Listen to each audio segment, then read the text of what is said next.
자, 답을 맞춰보겠습니다. 지난번하고 되게 비슷하게 겹치는 것들이 많아서 여러분들 크게 어렵다고 느끼지 않으실 수도 있겠다.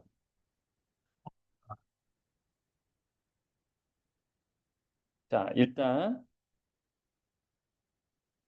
요거는 문장도 중요합니다. 첫 번째 거는 요거 기억하시죠? 문제에서도 나왔었는데 아버지인 윤직원 영감을 앞두고 아들인 윤주사를 오히려 아버지로 놓는 것이 맞을 정도로 윤직원 영감이 망스럽다라고 하는 그런 비판의 메시지가 있는 거죠. 그 문장에 쓰인 그 단어를 쓴 것 자체도 같이 기억을 해주시는 게 좋겠고, 참이에 뒤에 있는 참석과 마찬가지로 또 넣었고요. 지함하다, 뭐 침노하다, 우사역시 지난번에 좀 길게 설명했던 것 같고, 어, 뜻풀이가 약간 짧아진 느낌을 받으실 수 있겠습니다. 왜냐하면 뜻풀이를 표준국어 대사전 기준으로 조금 정정했어요. 그래서 약간 짧아지거나 한 것들이 있는데, 가령 10번 같은 경우, 지난번에도 말씀드렸지만, 호주라고 하는 표현은 2008년에 법이 개정되면서 쓰지 않게 됐고, 그래서 적절한 설명은 이제 가장에게 딸린 식구, 이게 가권이다라고 할 수 있겠습니다. 상성, 본성을 잃어버린다, 미쳐버린 거죠. 면면상고, 피검, 뭐 몽둥이인 몽치 다 됐고 중화인민공화국을 줄여서 중공. 너무 단순한 문제였죠. 그 뒤에 보면은 가리봉동에서 나왔던 노인이라는 표현이고요. 다시 또 광장에서 나온 종기, 뭐 조력, 명부 이런 것들이 있죠.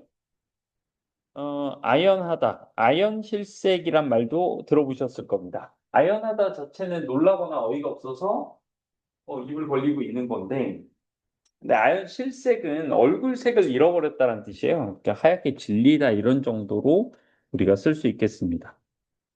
살갗죽에 굳은 살이 박인 것. 예, 공이. 그리고 뭐 일것 이건 됐고 산통 같은 경우는 여러분들 산통을 직접 볼 일은 거의 없는 것 같고 산까지라고 해서 그 점칠 때 쓰는 거예요. 그냥 하나 딱 뽑아가지고 마치 타로카드처럼. 근데 그 산가지들을 모아놓는 통이 산통이고, 이걸 깨버린다라는 관용구는 그러니까, 아, 이제 점만 쳐보면 되는데 이걸 깨버린다고 이를 그르친다라는 의미가 되겠습니다. 홈통 물 빠지는 거고, 우정, 일부러, 자벽부 됐고요. 앵국다는 가리봉동에서 노모가 이제, 아유, 나는 그래도 믿는 사람이다. 술 마시는 꼴은 앵꾸가 못 보지만 이렇게 해서 나는 이제 보진 않는데 마시고들 가라 이런 얘기가 나왔고요. 방송하고 감격스럽다 합니다. 신수가 화나다 할 때 나오는 거죠. 뭐 고수를 받지 않고 거저하는 일, 공일, 공짜 일인 거예요. 자, 맞은 개수 헤아리셔서 적어주시고 그다음 먼저 여러분들이 하시면 좋을 건 뭐냐? 숙제로 드렸던 거 틀린 거 틀린 개수 요거 말고 우리가 숙제 53번까지였죠. 이거는 진도상 풀이는 다 못하지만, 자, 여러분들 틀린 거 적어주시면 되겠습니다. 사생활고, 이렇게.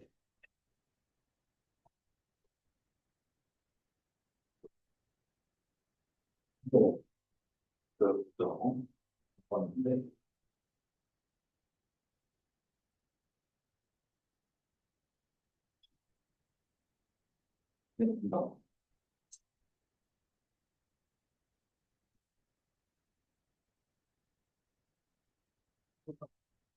네? 네.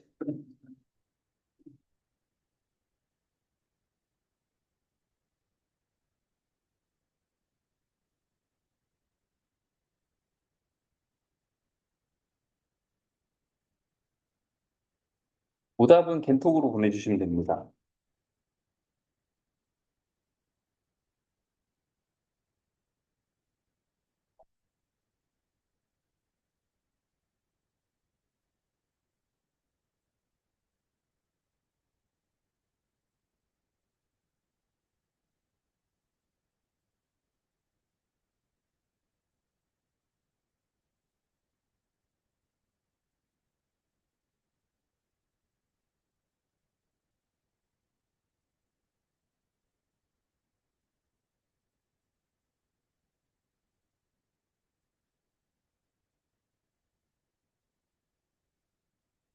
이렇게 오답 오답이 없는 거니?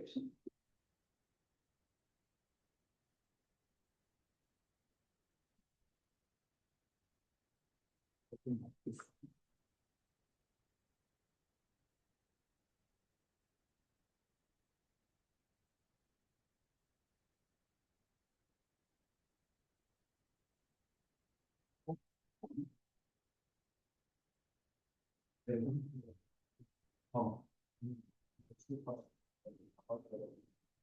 어. 감기? 한결이 무속 심한데 비염? 한결 비염 그거 지금 행보가 뭐 비염을 가지고 이제 풀어서 체중에서 들려고 했어? 어? 아, 숙제 있었냐고? 없었나 봐. 다수결로 하자. 없던 거 맞지, 그러니까. 자, 여러분들 그럼 어디를 펴보시면 되느냐.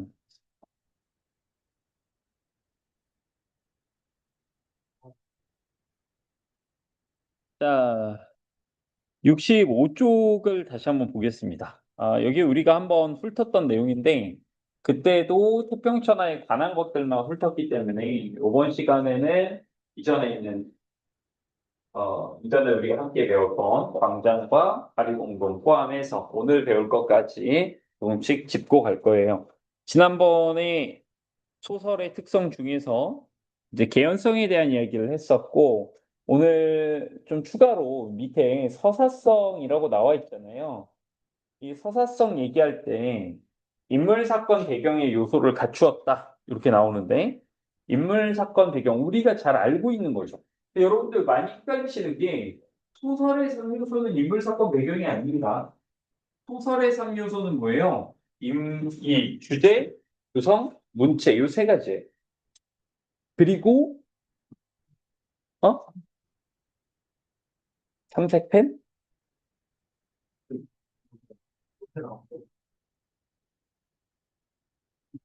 네, 삼색.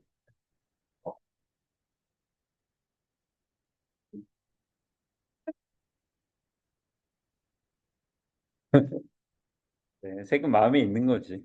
자, 그래서 주제 구성, 문체 이 세 가지가 소설의 3요소, 소설 구성의 3요소가 인물 사건 배경이야. 그러면 우리는 그동안에 이걸 잘 외워왔는데 어쩌란 말이냐? 자, 중요한 건 이런 거예요.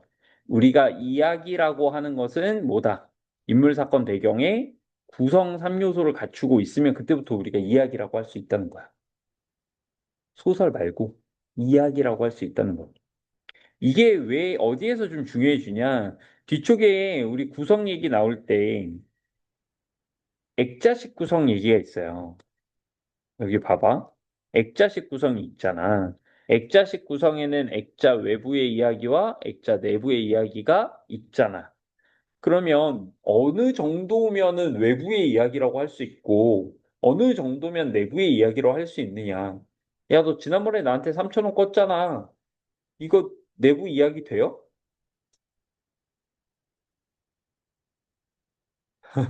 너 저번에 나한테 3,000원 껐잖아. 이렇게 과거의 일을 얘기했다고 해서 모두 다 내부 이야기가 되는 게 아니라는 거예요. 인물 사건 배경이 갖춰져 있어야 된다. 그리고 액자식 구성은 또 중요한 건 뭐다? 외부 이야기 속에 내부 이야기가 삽입된 구조잖아. 이 정도 구조가 돼야지 시점 변화. 조금 구체적으로 얘기하면 1인칭에서 뭐 3인칭으로, 3인칭에서 1인칭으로 이렇게 시점이 바뀌는 거 있죠? 이거 되려면 최소한 액자식 구성 정도는 나와줘야 된다. 그만큼 시점 변화는 어렵다는 얘기야. 다만 주의할 건 그럼 거꾸로 액자식 구성이면 모두 다 시점 변화라고 할 수 있느냐? 당연히 안 되죠. 당연히 안 되죠. 액자식 구성이더라도 시점이 그대로 유지될 수 있다. 오히려 그런 게 더 많습니다. 피카레스크식 독립된 사건들이 동일 인물에 의해 병렬적으로 열거된대. 이런 게 뭐가 있지? 명탐정 코난 같은 거. 독립된 사건들이잖아요. 저마다의 살인 사건이잖아. 그리고 동일 인물 어떤 놈이야? 코난이지 뭐. 걔에 의해서 병렬적으로 열거가 된다. 요 피카레스크식 구성은 자주 설명이 나오진 않습니다. 나오진 않는데 보통 연작소설 얘기할 때 같이 나오곤 해요. 연작소설, 우리가 배운 연작소설이 뭐 있어요?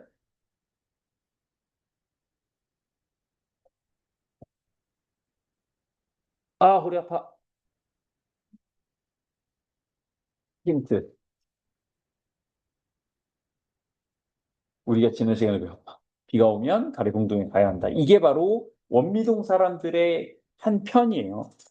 그러니까 연작소설, 특정한 공간 내지는 시기, 그 안에서 일어나는 일들을 다양한 소설로 풀어도 연작소설이라고 하고 어떤 같은 주제의식을 가지고 등장인물들이 어느 정도 겹치면서 진행되는 것도 연작소설이라고 합니다. 자, 그러고 다음 페이지. 내적 갈등에서 이명준의 갈등 잘 보이죠? 특히 문제 풀어보신 분들은 그 대사들 되게 많았을 텐데 문제 풀어보신 분들이. 자, 그리고 비 오는 날이면 가리봉동에 가야 한다. 임시를 의심하는 여기 나라고 써 있는데 그라고 고쳐주세요. 요거 서술자의 시점 생각하면 나가 나올 수가 없어요. 그 집주인은 항상 그로 지칭돼 있어. 그래서 임시를 의심하는 그와 아내죠. 그리고 뒤에 갈등의 구조에서 내적 갈등, 외적 갈등 또 나오는데 광장의 이명준이 겪는 존재론적 고뇌. 요건 문제풀이 하신 분들은 잘 기억하실 겁니다. 요 부분이 되게 길게 나왔어요. 꼭 풀어보기.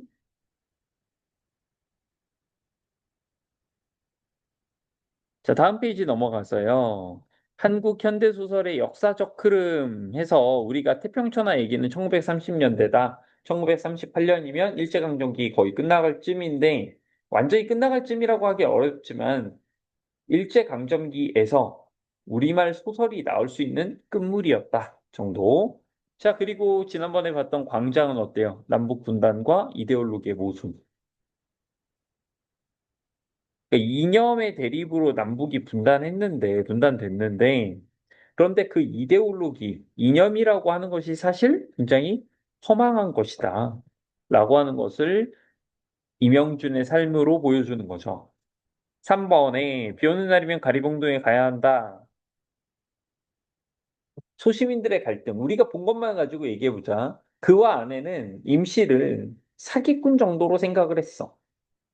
그러나 지나고 보니까 사기꾼은커녕 훨씬 더 좋은 사람이었고, 이들이 했던 의심은 사라지게 되죠. 그러니까 소시민들의 갈등은 초반에 나타나죠. 그리고 원미동이라는 곳이 작품의 설정상 서울로 진입하지 못하는 많은 사람들이 거주하는 곳이야. 다들 서울로 가야 된다라는 생각을 품고 있어.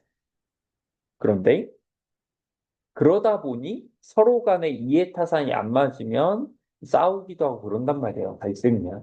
그런데 아까 본 것처럼 임시를 안타깝게 보고 연민하고 공감하는 그의 모습이 있잖아요. 결국은 인간에도 담겨 있다. 자, 극문학의 이해와 상징. 오늘 또 극을 볼 거니까 얘도 같이 얘기해 봅시다. 희곡의 특성과 구성 요소 해서 이 얘기 나올 때는 항상 희곡, 즉 극갈래와 이야기할 때는 서사갈래를 같이 하죠. 자, 서술자가 있느냐 없느냐가 가장 큰 차이다. 서술자가 있는 경우가 뭐예요? 바로 소설, 서사갈래지. 서술자가 전달을 하는 건데 아까 우리가 본 것처럼 이야기 있죠, 이야기. 인물 사건 배경이 있는 이야기를 이미 구성된 이야기를 독자에게 서술자가 전달하는 거야. 이건 뭐예요? 이미 완성된 이야기를 전달하는 거니까 어떻게 변해? 과거로. 네. 이야기는 이미 끝났지. 어,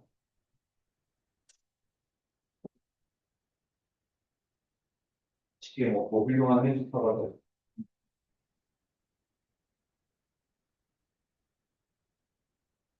너도 받은 건데 생색은 제가 내겠습니다. 어차피 저 지금 단식 중이라 이러고 왔네. 맛있게 먹어, 괜찮아. 그동안에 많이 먹어서 별로 배가 많이 고프진 않아. 좀 심심하긴 해.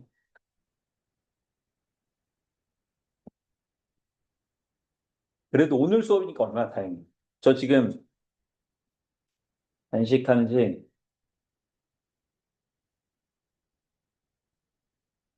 계산이 안 돼. 32시간째. 어, 생각보다 길지? 한국에 24시간이라도 그때부터 활발하고 있어. 아직 안 보이긴 했는데. 아, 근데 그 와중에 또 씨발 줌바하다 허리가 삐끗해가지고. 한의원도 갔다 왔어. 빡세. 감기균도 약간 있어가지고 병원도 갔는데 지금 항생제 먹으면 골로 가기도 하고. 어쨌든. 그 뭐냐. 어, 제 수요일 오전 11시에 이제 72시간 단식 종료거든? 내일이 아마 절정일 거야. 내일은 진짜 약간 사람 물 수도 있어. 얼마나 다행이야. 오늘 아직 버틸만. 뭘 먹을지 어? 물만 마시면 아, 예. 예. 물이나 뭐 차. 근데 커피는 별로 안 땡겨서 모르겠고, 커피도 뭐 가능할 것 같은데. 소금 정도.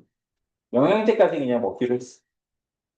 솔직히 약간 집에 그 요즘 토요일 일정이 너무 빡세서 점심 대용으로 이제 막 단백질 쉐이크 뭐 이런 것들이 있거든.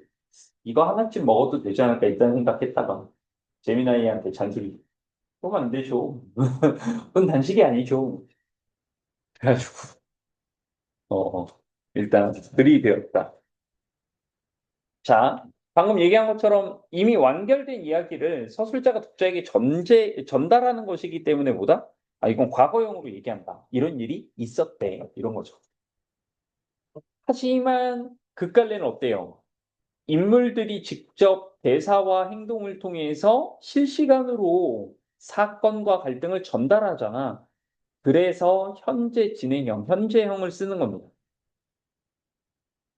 이 밑에 보시면은 희곡과 소설의 시공간 제약을 비교한다고 되어 있는데 너무 당연한 얘기지만 여러분 당연히 희곡이 시공간적 제약의 훨씬 크겠죠. 여러분 반지의 제왕이라는 소설을 아세요? 사실 소설 안 봤잖아요. 영화를 안 봤지. 근데 그 원작자가 있을 거 아니에요. 톨킨이라고 하는 원작자가 반지의 제왕 그 영화화 하려면 판권을 할 거 아니야. 근데 그 판권이 굉장히 저렴한 편이었어. 톨킨이 되게 싸게 줬어. 왜일까? 감독하고 친해서?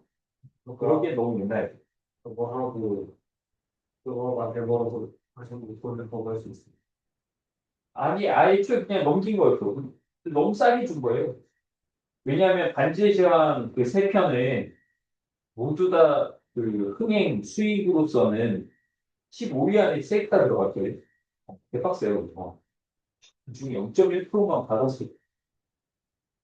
내가 어쨌든 내가 받을 건 아니지. 토끼이 받았으면 엄청난 부자가 될 텐데 그런데 그러지 않았다. 왜?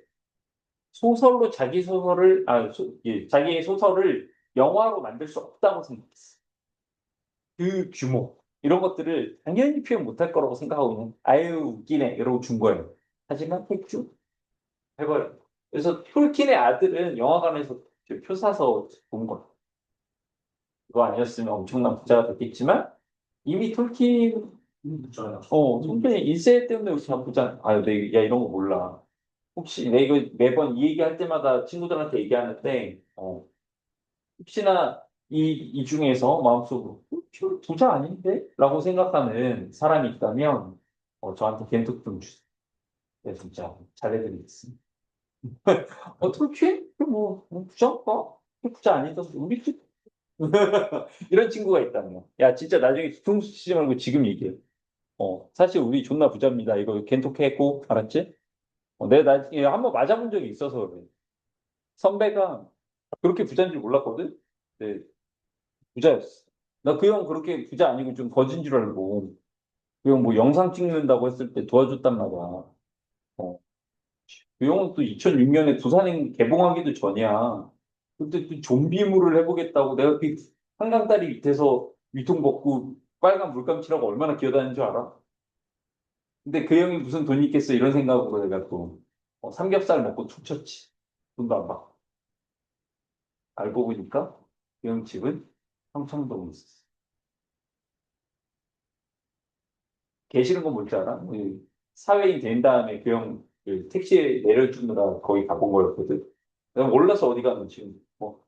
드라마에서 보는 부자 동네에 가길래 뭐야 이거 형 부자네요? 그랬더니 형이 내가 부자니 우리 부모님이 부자시고 덜 받아 줄 줄 알았으면 내가 좀비 역할 한 다음에 소고기 먹었지. 열받네. 야, 알았지? 꼭 얘기해. 걘 또 꼭 해. 진짜야. DM도 좋고 다 좋아. 꼭이야. 나중에 사실은 부자 이런 거 하면 안 돼. 자, 국어대가리 오늘 볼 거예요, 이게. 이 오늘 볼 거고, 이강백 작가의 작품입니다. 여러분들 이미 익숙하시죠, 이강백. 새하얗게 모르는 얼굴이네? 니네가 본 희곡이 몇 개나 된다고. 니네 작년에 본 거 뭐 있어, 희곡? 기억나? 한 딸기. 뭐 딸기? 뭐, 딸기?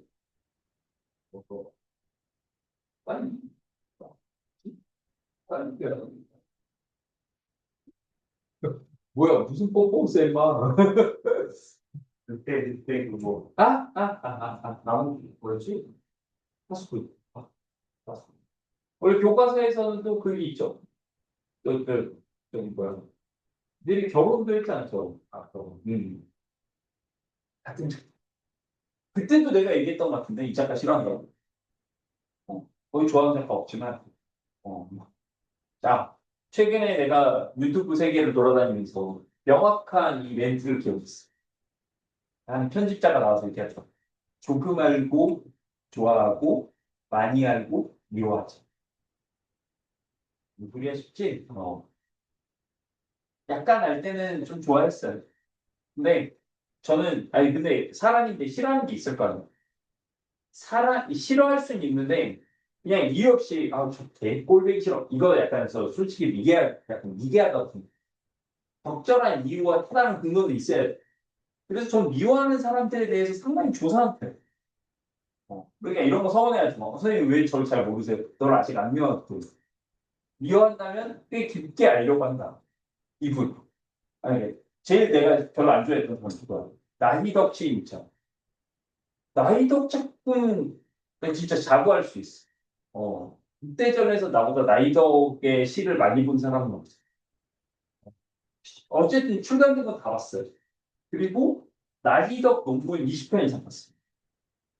그리고 결론. 존나 꼴보기 싫어.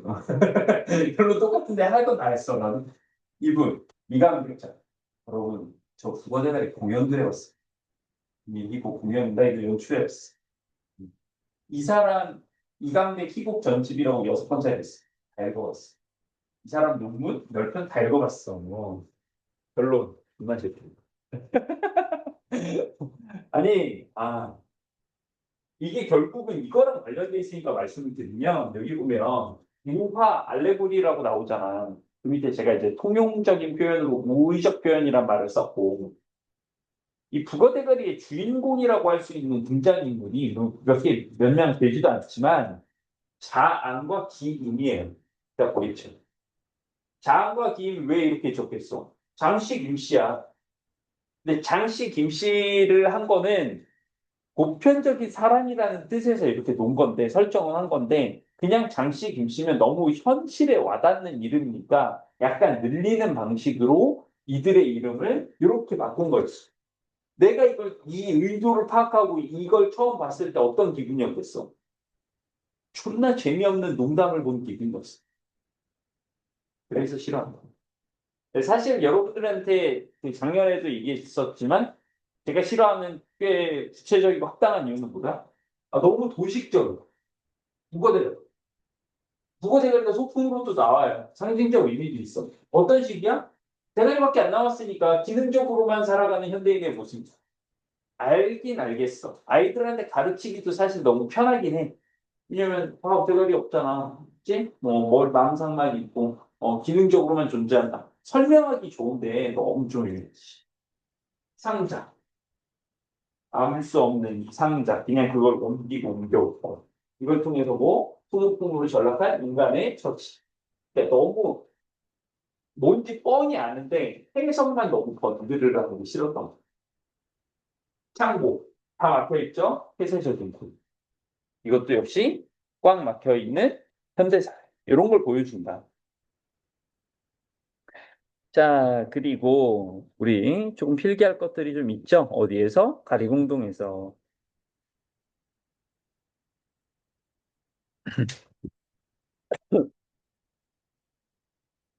여러분 95페이지 한번 보시겠어요? 95.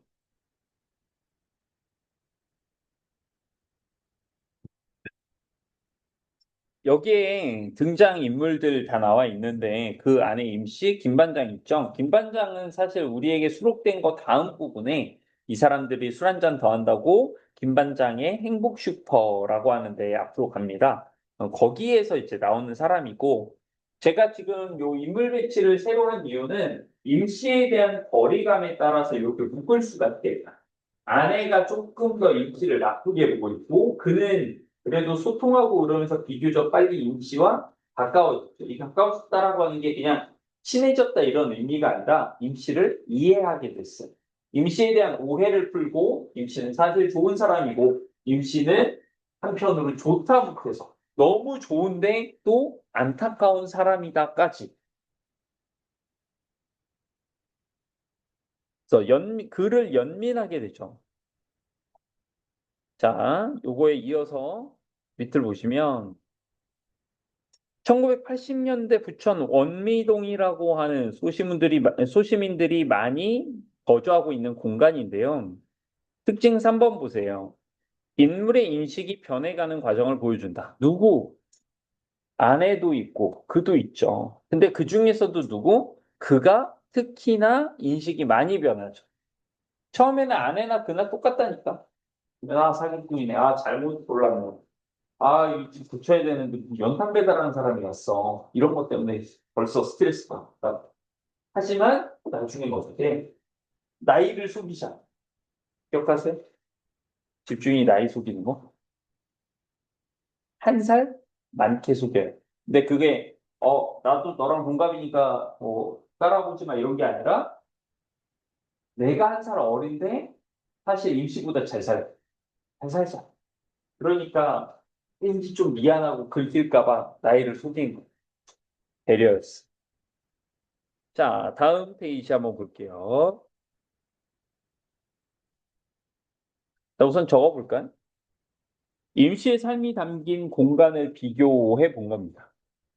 임시는 지금 원미동과 가리봉동을 왔다 갔다 하죠.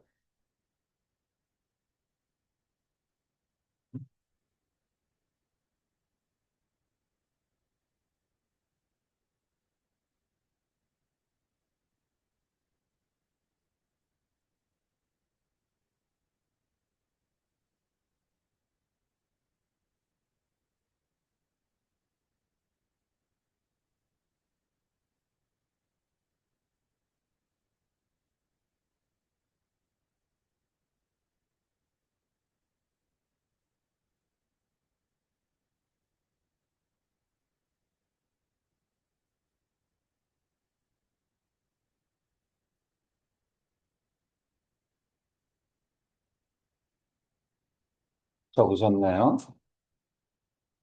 자, 여기 보시면 그래서 원미동 임시가 살고 있는 곳인데요. 여기는 변두리라고 써놨잖아요.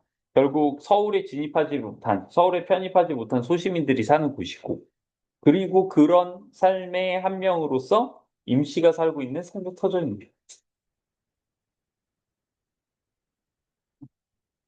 그리고 그 밑에 보시면 아시겠죠? 해 뜬 날에 노동을 하는 곳이고 일터다.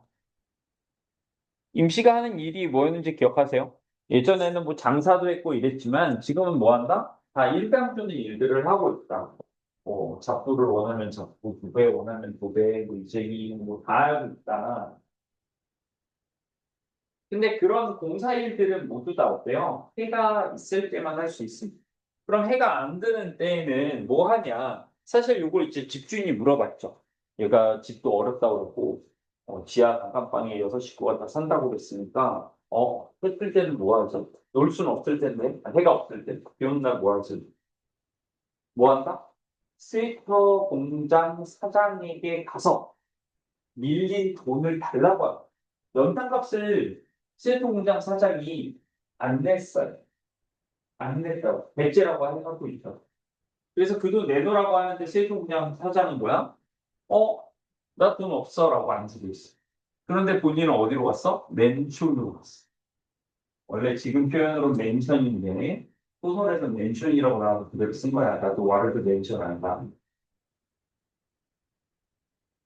센터 사장은 지금으로 따지면 거짓말 많이 돼서 한남더빌로 이사 간 거예요. 옆집에 현우집 살고 앞에 아이유 사는 그 동네로 갔는데 돈 없다면서 돈을 안 주는 거야. 거기서 우린 뭘 볼 수 있니?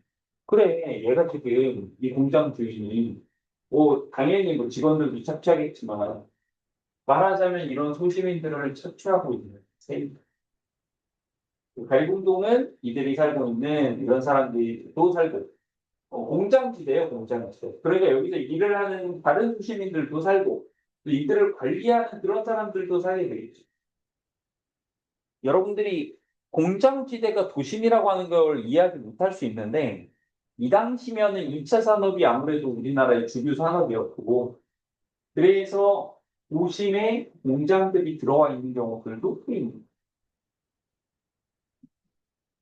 아니 행동은 저도 간 지가 오래됐고 지금도 이렇게 막 되게 번화하고 이런 곳은 아닌다고 성수동 같은 거 생각하시면 성수동 아세요? 시골 사람들은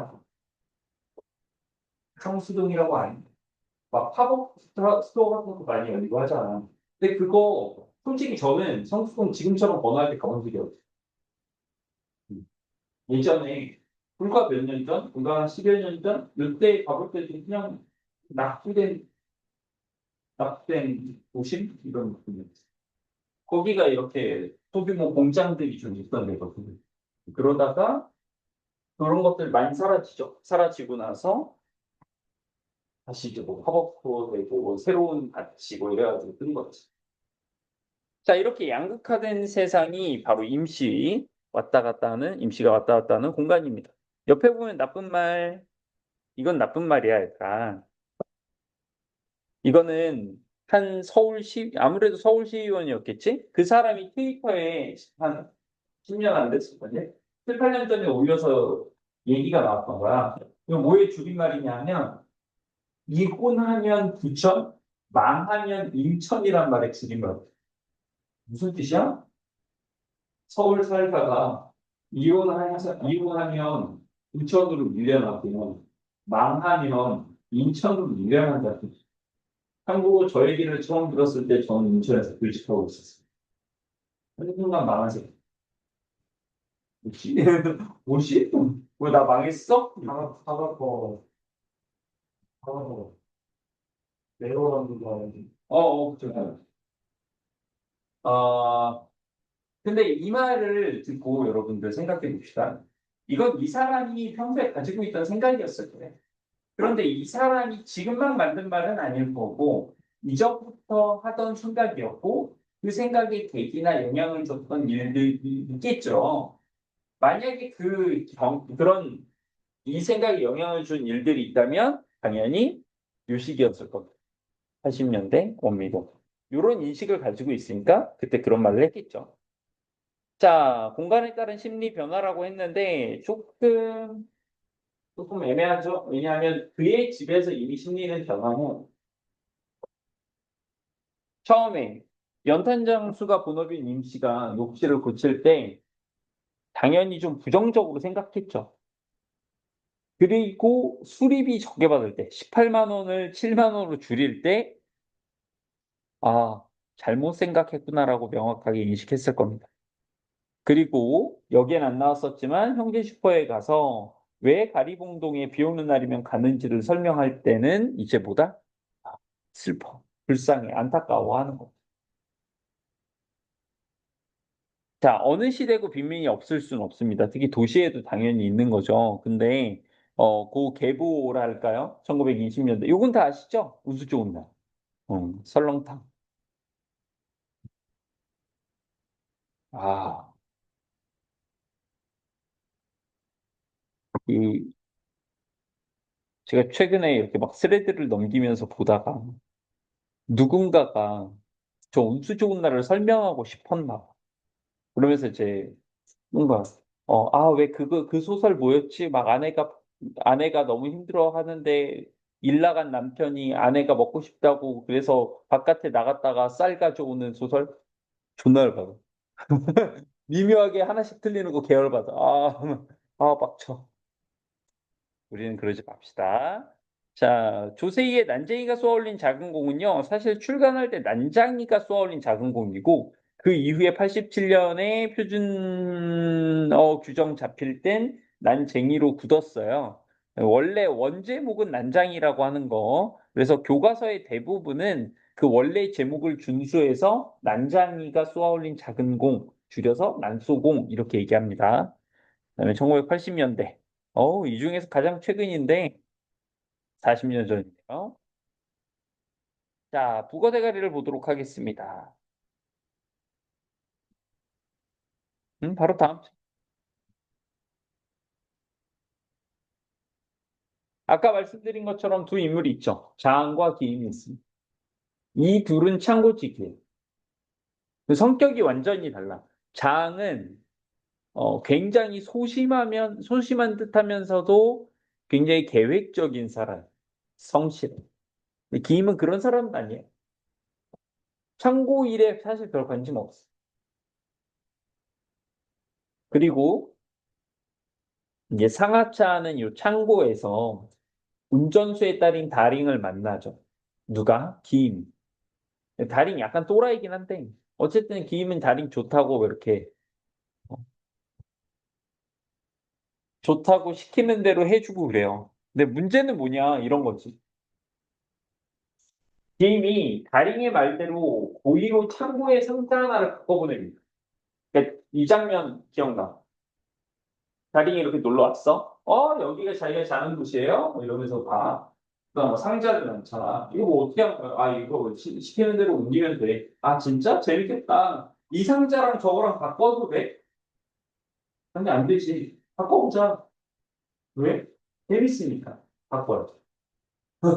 바꿔봅니다. 이렇게 상자가 뒤바뀌게 되는 거죠. 근데 아까 말했지만 장은 굉장히 계획적인 사람이고 성실하게 일하는 사람이에요. 따라서 이렇게 창고에 있는 상자가 뒤바뀌는 것을 용납할 수 없다. 엄청 큰 잘못을 저질렀다고 생각하는 거죠. 그래서 운전수에게 이 편지를 전해달라고. 사과의 편지이자 사죄의 편지. 이걸 전해달라고 해요. 왜 그러겠어? 왜 운전수한테 그걸 부탁하겠어요? 상자를 운전수가 가지고 가자. 그러니까 같은 루트로 편지도 가면 잘못 받은 상자 주인, 그 사람에게 편지가 갈 거라고 생각했던 거죠. 하지만 운전수는 싫어합니다. 그건 미친 짓이라고. 뭐하러 무슨 잘못했다고 편지를 따로 보내냐. 또 있어. 이강백 작가를 내가 안 좋아하는 이유가 또 있어. 제발 보내야 해요. 우리는 평소에 쓰지 않는 저런 말. 니네 쓰니? 흥이 있어. 제발. 아니, 반드시 보내야 된다. 꼭 보내야 된다. 이렇게 말하지. 누가 제발 보내야 해요. 이렇게 왜 얘기해. 그렇지. 차라리 끊어줄 만한 뭐가 있으면. 이런 년이 이제 저를 빡치게 하는 거죠. 자, 운전수. 여봐. 내가 상자 운반하고 다니니까 나한테 주면 도달할 것 같은 줄 아는데, 난 몰라. 난 몰라. 그냥 시킨 대로 옮기고 왔다가 실어 갖고 하는 거야. 그 과정마저도 굉장히 비인간적이다. 거기 보면 분배 반장 딸기코랑 작업 반장 메누가 있는데 난 얘네들 이름도 몰라. 걔네도 내 이름 모르고 그냥 운전수가 노름을 좋아하거든요. 노름꾼이라고 부른다. 심지어 분배 반장과 작업 반장은 작업 공간이 다르기 때문에 이 둘도 서로 몰라. 그러니까 뭐예요? 진정한 소통이 없는. 그래서 익명성에 가려진 그런 현대사회. 아까 제가 말한 것처럼 서로 다른 위치에 있기 때문에 그들은 서로 알지도 못한다. 현대사회가 얼만큼 분업화되고 파편화되었는지를 보여주는 거죠. 자, 그 뒤에 상관없다. 아, 자항의 논리. 아니, 이름 같은 게 사실은 중요하다. 왜냐하면 어떤 이름이든 상관없이 그냥 상자를 싣고 가는 곳에 편지를 갖다 주면 그만이다. 그냥 이 상자 받는 사람에게 그냥 그 루트대로 이 상자 넘기듯이 다음 사람한테 주시면 됩니다. 하면은 결국 도착할 거 아니냐. 그리고 운전수도 그 말은 알아들어요. 다음 사람한테 이렇게 가면 네 편지가 결국 그 상자 주인한테 가겠다 이거지? 네, 그겁니다. 아니야, 임마. 자, 현대사회의 복잡성. 그러니까 부속품이든 상자라고 해서 무조건 한 군데 모이는 건 아니다. 다 갈라질 수가 있다. 그리고 한 군데에서 나와 여러 군데로 흩어지느냐, 여러 군데에서 나와 한 군데로 모아지느냐, 그건 그럴 수도 있고 그렇지 않을 수도 있다. 그러니까 실제로 이 상자가 어디로 가는지, 어디서 모이게 되는지는 알 수 없다라는 거야. 자기도 모른다는 얘기를 이렇게 복잡하게 한 거야. 그런데 왜 이렇게 복잡하게 했냐? 작가는 현대사의 복잡성이라고 하는 부분을 운전수의 입으로 설명하고 싶었던 거거든요. 복잡해서 모른다가 정답이에요. 자, 장은 걱정합니다. 아니, 상자 주인이 알아야 부품 뭐가 잘못됐는지도 알 텐데. 그러니까 운전수가 뭐라 그래? 야, 그럼 도대체 그건 무슨 부품이냐? 어떤 물건의 부품이냐? 멀리서 다리 얘기하죠? 그거 엄청난 기계래요. 최고의 기계래요. 뭐라고? 아니다. 그거 폭탄이라는데 다 뒤진대요. 극단적이죠. 모든 사람을 즐겁고 기쁘게 해주는 기계일 수도 모두를 죽이는 폭탄일 수도 있다. 하지만 여러분들 여기에 포커스를 잡을 필요가 없습니다. 중요한 건 뭐예요? 그 결과물이 무엇인지 모른다라는 게 핵심.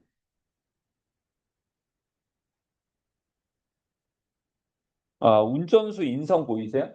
결국은 장의 편지를 찢어버려. 야, 너 너무 배짱이야. 그러면서 제가 찢은 이 이유를 설명하죠. 네가 이 창고 속에서 성실하게 열심히 사는 건 알겠는데 진짜로 그게 옳은 일인가? 착한 일인가? 올바른 것인가? 이건 다른 거야. 이 상자 안에서는 이 창고 안에서는 그럴 수 있는데 밖에서 보기에 나쁜 행동일 수도 있잖아. 이거 모르는 거잖아. 이야기. 장은 많이 혼란스럽겠죠? 하지만 아직은 굴하지 않습니다. 야, 어떻게 된 일인지 잘 몰라? 그냥 덮어놔. 그게 좋은 거야. 라고 했는데, 장은 뭐라고 해요? 아니다. 서류를 봐라. 이 서류는 밖에서 쓰여졌고, 이 서류에서는 상자가 어디에서 어떻게 움직여야 되는지가 나오는데, 내가 하는 일이 여기선 착한 일이지만 밖에서 나쁘다면, 이 서류는 밖에서 온 거잖아. 서류에서 지시한 대로 하는 내가 나쁠 수가 없다. 그리고 이 서류를 보면 상자가 잘못된 거 알 수 있잖냐. 그러니까 이건 확실하게 잘못된 거 맞다. 이렇게 얘기하는 거죠. 근데 운전수는 뭐라고 해요? 서류 바보들이나 믿는 거야. 어? 내 아내는 옛날에 죽었어. 근데 내가 사망 신고를 안 했어. 아내는 지금 서류상으로 살아있어. 이게 맞아? 서류는 못 믿겠는 거지? 자, 쓸데없는 소리 하지 말고 상자들이나 옮겨 하면서 데리고 나가서 밖에서 상자를 옮기고 있습니다. 그때 두 명이라고 했는데 기임 너무 조용했죠? 이 기임이 일어나서 앉아 있습니다.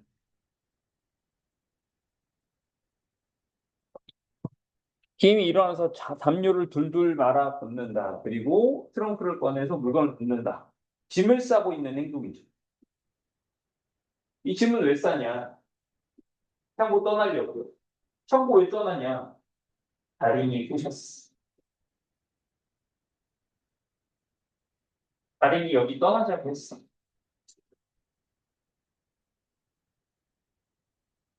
그래서 고민하다가 결심한 장한테 아직 얘기 아무것도 안 했어.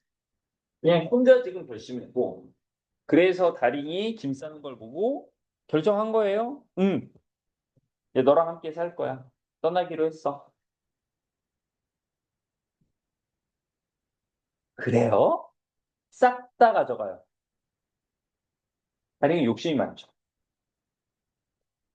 근데 여기는 기인과 장이 함께 살던 공동의 공간이야.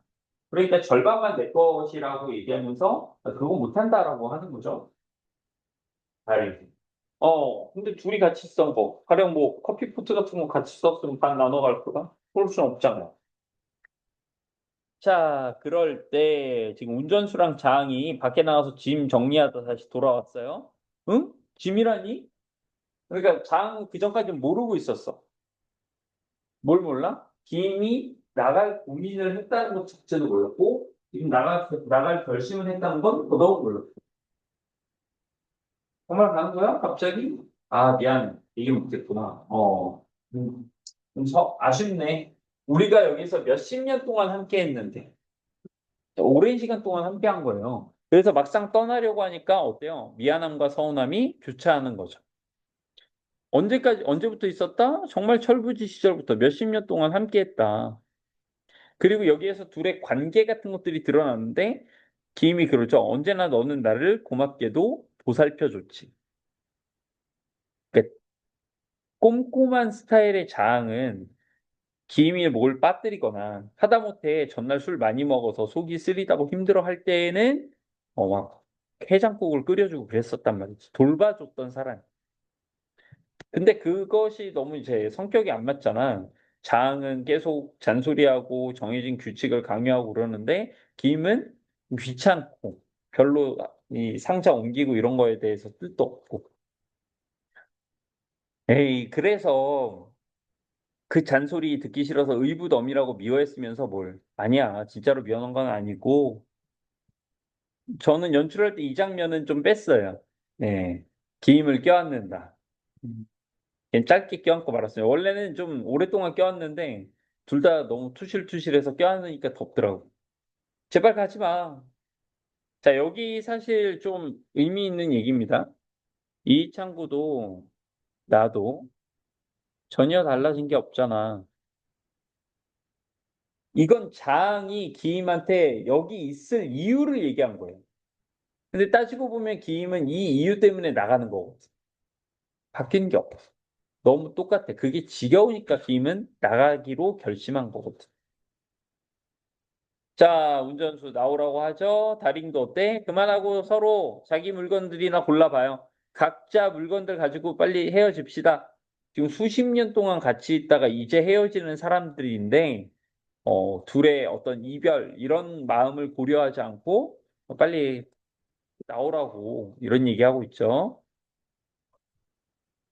자, 역시 오랫동안 함께했던 친구이기 때문에 서로 배려해 줍니다. 뭐, 야, 이건 너 다 네가 가져. 또 기임은 아니야, 너 혼자 여기 있는 건데 네가 가져. 장이 결국 아니야, 네가 다 가지고 이거 너 생일날 주려고 미리 준비했는데 이별 선물이 됐네 하면서 뭘 꺼내요? 화려한 색깔의 스웨터. 본인 스타일은 아니야. 진짜 장 스타일은 아니거든요. 저 화려한 스웨터. 기임한테 어울리는 거라고 생각해서 만들어준 거예요. 사랑인데 이거. 자, 달인 또 인성 나왔습니다. 보이세요? 장의 침대 밑을 바라보며 좋은 건 이 속에 다 있잖아요. 이거 가져가도 돼요? 자, 장과 기임이 같이 사는 공간인데, 기임이 떠나기로 했어. 그런데 장의 침대 밑을 보면서 이거 가져가도 돼요? 근데 당연히 기임은 이거 안 된다라고 하죠. 그렇지만 달링은 가져가고 싶고 장은 그냥 주기로 합니다. 그 중에서 특별한 아이템이 뭐야? 북어대가리. 북어대가리. 북어대가리? 진짜 북어대가리. 제가 북어대가리를 지금 준비해 올 수가 있어서 원래 이렇게 우르르 있었던 거. 이것도 그냥 닫은 거야. 그 공연할 때는 국어대가리 수통팀한테 사실 그냥 그냥 야 니네 국어대가리 좀 다음 회의 때까지 가져와 있는데 가지고 이만큼 가지고 너네 국어대가리 책이었니? 네? 이거 어디서 났어?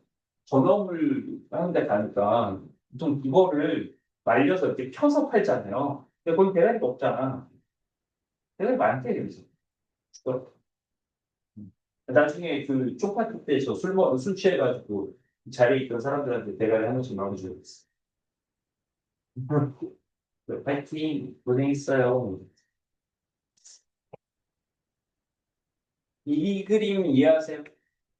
기임한테 국어 대가리를 줬잖아. 기임도 근데 뭔가 줘야겠잖아. 스웨터도 받고 다 받았으니까. 기임은 여기에서 국어 대가리 하나 꺼내서 날 생각해 이렇게 줘야 돼.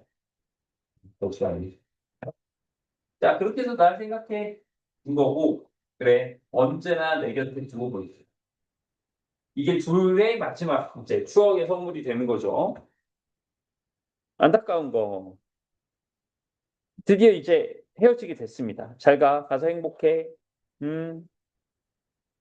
그다음 여기는 기임은 이미 무대에서 빠져나왔어. 현관 앞에 상자들 어쩔 거야? 내가 좀 정리해 줄까? 이거 옮겨 줄까? 마지막 남은 이제 자항에 대한 배려죠. 아니야, 혼자서 할게. 자, 여기까지 뭔가 애잔했는데, 애잔했어. 둘 다 좀 슬퍼하는 것 같았고, 배려하는 것 같은데, 밖에서 들리는 소리가 어때? 김의 환호성, 다링의 웃음소리, 운전수의 웃음소리, 다들 행복하고 신나 보여. 그러니까 더 어때? 혼자 남아있는 자항은 더 쓸쓸하고 외로워 보이는 거죠. 자, 그 정막에서 자항은 국어 대가리를 놓고 국어 대가리한테 얘기를 하는 거야. 네, 나도 너처럼 머리만 남아. 국어 대가리 보고 하는 얘기예요, 이거. 그저 쓸쓸하고 험한 그런 생각으로 가득 찬 머리만 남았어. 그리고 국어 대가리와 대화합니다. 난 내가 맡고 있는 일, 내가 맡은 상자 옮기는 일을 성실하게 잘 해내고 있다는 그 뿌듯한 신념, 이걸로 살아왔던 거야. 내가 이 공간 안에서 정해진 규칙대로 상자를 잘 나르고 정리하고 또 뭐 상차 하차하는 것이 나의 본분이고 내가 잘하는 일이다라고 생각을 했던 거지. 근데 어때? 지금 자아는 몇 번 맞은 거예요. 그러니까 처음에 상자가 뒤바뀌어서 갔을 때부터 상자가 뒤바뀌어서 갔어. 이거 수습하려고 그랬는데 운전수가 뭐래? 수습 안 된다는 거야. 수습할 필요도 없다는 거지. 네가 하는 게 전부가 아니라는 거야. 네가 하는 게 오히려 바깥에서는 안 좋은 일일 수도 있고. 신념이 금이 가죠. 더 결정타는 뭐예요? 수십 년간 함께했던 기임이 자기를 떠납니다. 내가 잘못된 건가 이 생각이 든다는 거야. 평타가 없다는 거지. 그게 여기서 뭐라고 써 있어요? 삶의 회의와 가치관의 혼란. 뭐죠? 성실하게 살아온 게 다라고. 그래서 기임한테도 야 달라진 게 없어. 나도 그대로고 창구도 그대로야라고 했더니 기임 나 그게 싫어서 가는 거야. 그래서 강하게 현타가 왔고 그 다음에는 보통 어때요? 뭐 무너지든지 무너졌다가 다시 일어나든지 새로운 방안을 찾든지 하지만 여기에서는 전혀 다른 방식으로 갑니다. 아니야, 내 의심이 틀린 거야. 내 의심이 틀렸어. 이거는 맞는 길이고 내가 지금 의심한 게 틀렸어. 그러니까 뭐다? 내 원래 생활대로. 아니, 더 강하게. 이전에도 되게 꼼꼼하게 이 상자들을 정리하고 이렇게 살아가는 걸 생각하고 그대로 행해 왔잖아. 근데 이제는 어떻게 돼? 의심했다가 아니야, 이게 원래 맞는 거야. 이제부터는 더한 강박으로 상자를 정리하고 단 하나의 착오도 없게, 오차도 없게, 정확하게 이러면서 공연은 마무리가 되죠. 음. 또 국어대가리 공연할 때 국어대가리에 어떤 임팩트를 주고자 거의 끝나고 이제 암전될 때 국어대가리 위에서 이렇게 내려오는 연출을 했거든요. 보셨습니다. 왜냐하면 이게 원래 이거 느낌 아시겠죠? 다 결국은 현대사회의 그 기계적인 일상 속으로 다시 돌아가잖아 주인공이. 그 임팩트를 북어 대가리를 주려고 그랬는데 하늘에서 생선 대가리가 내려오니까 사람들이 이 허무한 현대사회 이러다 갑자기 북어 대가리 오면서 터진 거지. 웃겨버린. 그래서 무대 감독애가 형 이거 너무 웃긴데 안 되게 이거 딴 걸로 해야 되지 않을까? 낙궁이라도 분위기가 산만해서 그럴 수 있어. 한 번만 더 해보자. 다음 번은 또 터지. 미안. 고집 부려서 미안. 그냥 북어대가리 어디 어 그냥 가만히 그 주인공이 이렇게 내려놓은 데다가 놓고 마지막에 이게 암전하기 전에 빛 쏘고 마무리하는 걸로 했던 기억이 납니다. 자, 결국 북어대가리 좋은 인상이 없었다. 자, 다다음 페이지 볼까요? 104페이지.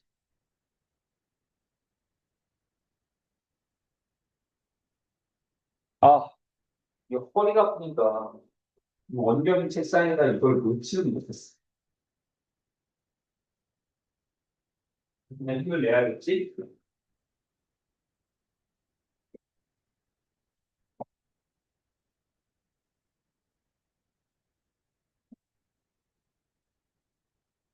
자, 계속 흔들리고 있지. 의를 보세요. 현대 산업사회의 시스템 속에서 부속품으로 전락한 인간 소외와 존재론적 허무라고 되어 있는데, 현대 사회의 시스템, 이게 참고지. 인간 소외와 존재론적 허무, 이게 뭘로 나타났다? 포고대가리로 나타난 거예요. 이걸 형상화했으니까 우리가 이걸 위에서 봤던 알레고리, 우화, 우의적 표현이라고 하는 거고요. 그래서 북어대가리는 어떤 의미를 가지고 있냐? 몸통이 사라져버린 대가리뿐인, 몸통이 사라져서 대가리뿐인 그 모습. 그러니까 껍데기만 남은 거예요. 본질과 실체가 없다는 거지. 제대로 된 방향 감각, 주체의식 이런 것 없이 원칙에만 매몰되어 있어. 원칙이라고 하면 좋은 것 같지만 방향 감각, 상황 이런 것 없이 그냥 원칙만 고수하면은 결국 주체성이 없는 기계적인 반복이 되는 거죠. 자, 인물 대비 보시면 자항과 기임의 인물 대비가 나오잖아요. 좀 주의하셔야 되는 건 자항이 원칙주의자고 어떤 기계적 성실만을 보여주고 있는데 그러면 기임은 현실주의자면서 쾌락을 추구하니까 기임은 좋은 사람이란 뜻이냐? 당연히 아닙니다. 자항이 좋은 사람이냐? 그것도 아니에요. 둘 다, 둘 다, 둘 다 현대 사회를 살아가는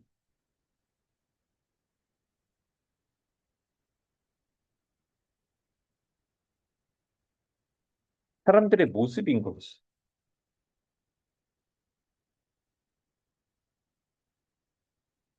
그리고 그 모두엔 다 단점이 있는 거죠.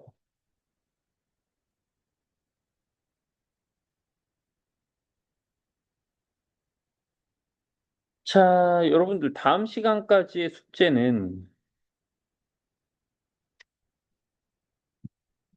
끝까지야.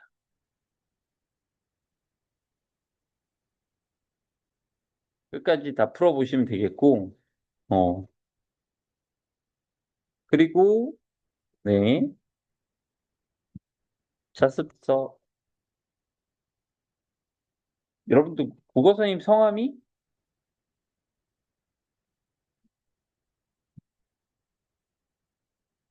또, 아, 윤숙이 누나 누구예요? 효숙?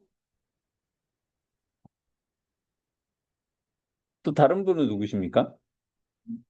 김, 속이 다 낯설지? 효숙이 누나 좀 익숙한데?